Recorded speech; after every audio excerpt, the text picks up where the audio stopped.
Welcome back. I'm Simon Ewing-Jarvie, and this is episode 7, season 2, Indefensible New Zealand. For those of you that are getting this on YouTube, no video of me in this episode because, I'm on a boat and I don't want to be responsible for you vomiting on your keyboard if you're watching the background moving back and forth. Anyway, enough cheeriness. Let's move on and talk about a red teaming approach to New Zealand's national security. You will probably be aware, if you're interested in this topic, that the Defence Capability Framework is not far off being released, so there'll be a lot of people scratching their heads and thinking about how much money they can squeeze out of defence and how to justify it, basically. I've taken an alternative futures, alternative thinking approach here, which ties in with an alternative political policy for defence that I put out just prior to the election last year, in the absence of any actual political parties putting anything remotely sensible together. Here we go. Right, let's start with some harsh realities about our New Zealand Defence Force. Despite having some great people, the NZDF lacks the mass, lethality and sustainability to engage in combat operations for longer than about 48 hours. The New Zealand economy is too weak to fund anything approaching a credible conventional force, and even if that changed tomorrow, capability acquisition timelines and political intransigence trajectories extend well beyond the current threat assessments that exist. Not enough people care about the lessons of the past.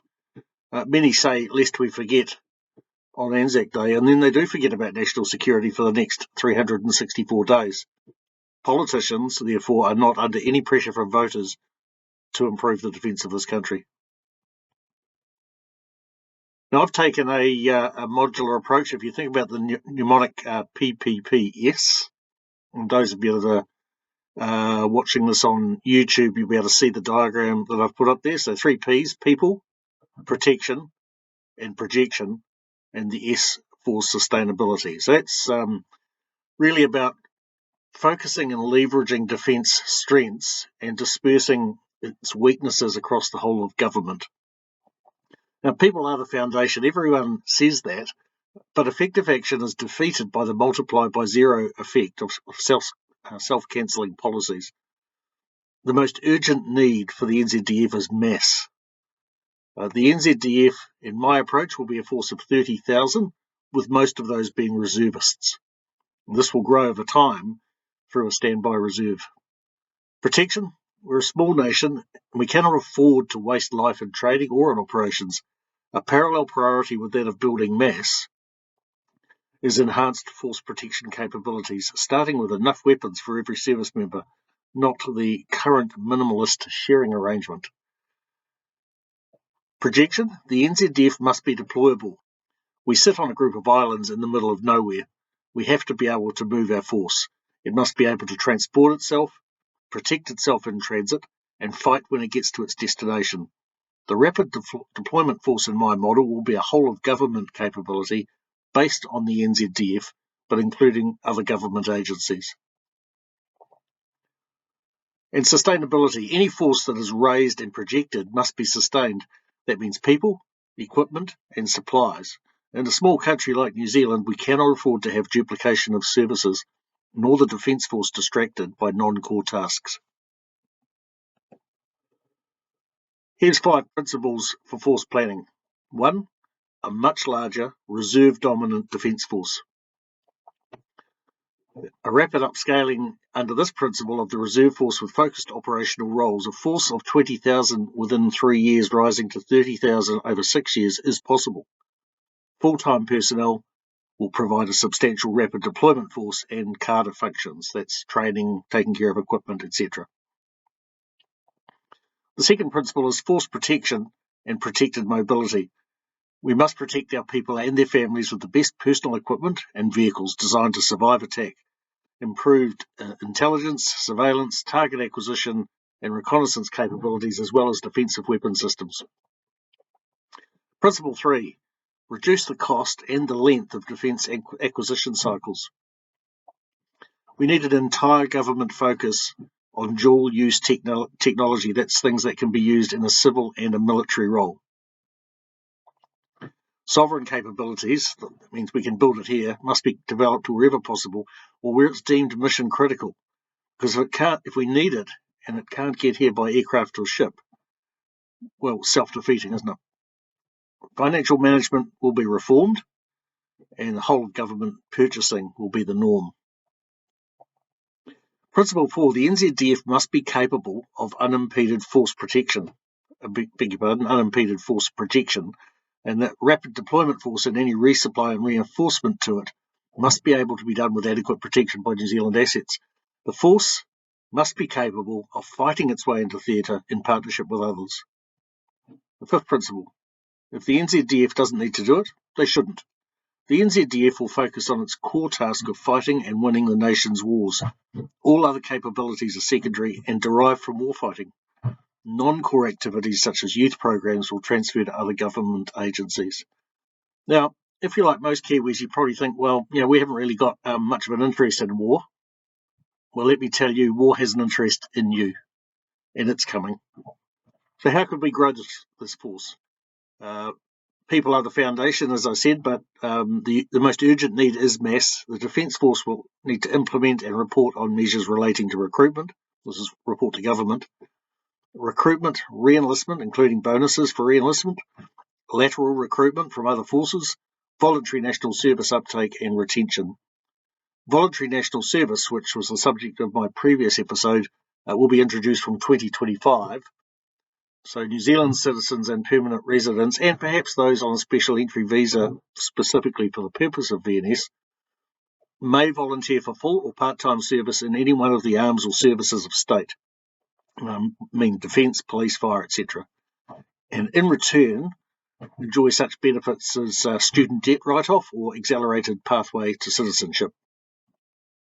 Those leaving full-time service will undertake their 4 years of reserve liability in the nearest or most appropriate reserve unit. Inactive reserve liability will remain until the age of superannuation or veterans pension, currently at 65. This expanded force will be structured around the existing 16 regions of New Zealand, if you imagine where the regional councils and the like are. It's very important in this day and age that people who want to join can get in quickly, and that's not the case. So all new enlistments and all releases will be in and out via the reserve unit in the individual's region. They'll be enlisted in 3 days, and they'll commence training with the nearest reserve unit within 1 month. Moving between full and part-time service will be seamless. And when I talk about everyone enlisting, I mean Army, Navy and Air Force will all enlist into these regional reserve units. And so we'll have the building of a real joint force right from the start, because people will have rubbed shoulders and done their basic entry skills together. What will this force look like? Well, there'll be a kinetic combat force. We're always going to have people who can go and fight. So the kinetic combat force in each region that I mentioned, the 16 regions, they'll raise and sustain a pioneer regiment. That's Army, Navy and Air Force entry. And that's how they'll exit when they leave full-time service as well. Primary role of a pioneer regiment is field engineering, and a secondary role in a designated combat trade will be assigned to people. So these units will acquire operational taskings within the first year, real operational taskings, not waiting for civil defence emergencies to happen. The second element is the digital combat force. This is important. It needs to grow, and it needs to grow rapidly. And these units will maintain a presence in major urban areas, but also exist as a hybrid dispersed force. This will include cyber battlespace operators, uncrewed system operators, information warfare specialists, psychological operations, civil military teams, and all those other fifth-generation capabilities. And finally, the sustainment force. All companies holding government contracts for supply of goods or services relating to national security agencies will be required to have a certain percentage of their staff in the reserve force. This is to ensure that there's no risk of a break in sustainment on deployment due to the legal status of our civilians on the battlefield. This force will also include medical capabilities, which will align with clinical schools, hospitals, and ambulance services. Now, more on force protection. We're a small nation, as I said, that can't afford to waste life in training or operations, so a parallel priority with building mass is enhanced force protection capabilities. Every service person should have world-class personal equipment on entry. The NZDF is expected to rapidly acquire sufficient appropriate weapons and protected mobility, sea, land and air, for the entire force. It might shock some of you to know that we don't actually have enough personal weapons for everyone who's in uniform. Now, I'm not going to do the exact numbers, but let me just tell you there's quite a big gap between the number of people serving and the number of weapons in the armories. And intelligence, surveillance, targeting capabilities and counter capabilities should be standalone, as well as with partnered operations with other countries. We need point and area air defence capabilities, and boy, has Ukraine showed us that, mobile and fixed. And that should be acquired as a priority. And likewise, surface-to-surface capabilities, particularly suitable for coastal environments. So weapons, protected mobility, ISTAR, A2AD, so air defence, area denial, and self-defence systems for platforms like aircraft and ships. Carrying on with force protection, we'll encourage the development of sovereign capabilities for drones as combined scientific, commercial, and national security usage. Missiles, via the space technologies that are here or will be attracted here in the future, and other dual-use technologies. Defence acquisition has to be quicker and it has to be more cost-effective. To assist in this, the NZDF is to be excluded from the capital charge aspect of public finance legislation. I've talked about this at length in previous episodes and lots of articles. It's just madness to tax ourselves for using our own money. The NZDF will be able to use the Defence Depreciation Account to purchase equipment without reference to Cabinet, provided it's within the capability plan. So sovereign capabilities, dual-use technologies, uncrewed systems in all battle spaces, capital charge exemption and depreciation account more available. Let's jump to sustainment. Any force that's raised and projected must be sustained. That means people, equipment and supplies. And in a small country like New Zealand, we can't afford to have duplication of services nor the Defence Force distracted by non-core tasks. So my proposal is to separate the operation of the Defence Force and the business of defence. The latter is the normal business as an arm of government. So the Ministry of Defence and the NZDF will be merged. The Secretary of Defence will be responsible for running the business of defence. The Chief of the Defence Force will command the Defence Force. The functions of the single service chiefs and component commanders overlap and will be merged. Ultimately, there will only be 4 groups of staff in 2 headquarters. The Secretary of Defence leading the business aspects of defence, the Commander Joint Force commanding the deployable force, a Vice Chief of the Defence Force for Reserves who will command the Reserve Force, and Vice Chief of the Defence Force Cadre, for want of a better term, who will command the full-time personnel who are not deployed. Now, the NZDF needs to commence development of a war equipment contingency reserve. This doesn't exist, and it largely doesn't exist because of the financial implications of accrual accounting. The items that go into the reserve will be considered written off and not subject to depreciation. Storage and maintenance costs for war or contingency reserve stocks will be funded from a new vote to be established for government-wide long-term assets. The Defence Estate is to be vested in a new not-for-profit Crown enterprise that will manage all non-commercial Crown land. It will be leased back to the NZDF. There will be statutory obligations regarding building standards and other developments to bring the estate up to specification quickly, because right now it's a mess. And the NZDF will be free of the costs associated with owning and managing the estate. Reserve Force employment law, also a mess, will be completely rewritten to protect Reserve Force employees, including the self-employed, as well as compensate employers for periods of absence on Defence Force duties. Defence Force first aid, medical and surgical capabilities must be pervasive and an example to other forces. The NZDF requires a fit-for-purpose digital information system, and bespoke long-term projects delivering disproportionately low value, such as the Network-Enabled Army project, will be terminated to help pay for a proven enterprise architecture. The NZDF is to undertake full cost recovery from other departments using its capabilities. This is the best way to uncover potential whole-of-government savings. The government will raise funds for the growth of the force through the issue of treasury bonds, Kiwi defence bonds I call them, which is similar to the Liberty and Bomber bonds that were issued during World War II.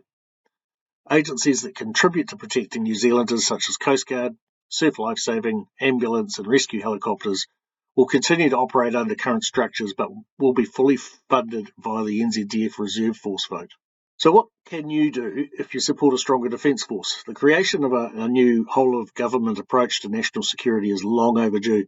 If current assessments are correct, we have little time to fix our national security fence and acquire the capabilities the NZDF needs to fight a modern conflict.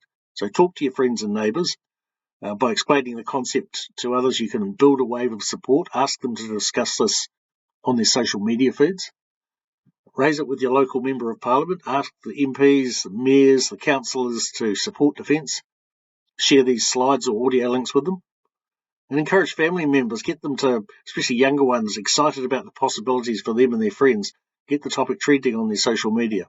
So, have you got a question for the podcast? If you'd like to know more, those of you on YouTube can see the contact information there. For those of you listening, just hop on over to unclas.com and click through to the contacts page and you can send me a question or that there. It's been pretty quiet out in podcast land, I have to say. There's more and more podcasts, and I know everyone's busy. But I would say I'm seriously thinking about wrapping this up because haven't had as much engagement with this as in previous seasons and the like. So if you like it and you want to keep it going, tell me. And that's probably it for today. Thank you very much. I'll look forward to seeing something from you in the social media. Bye for now.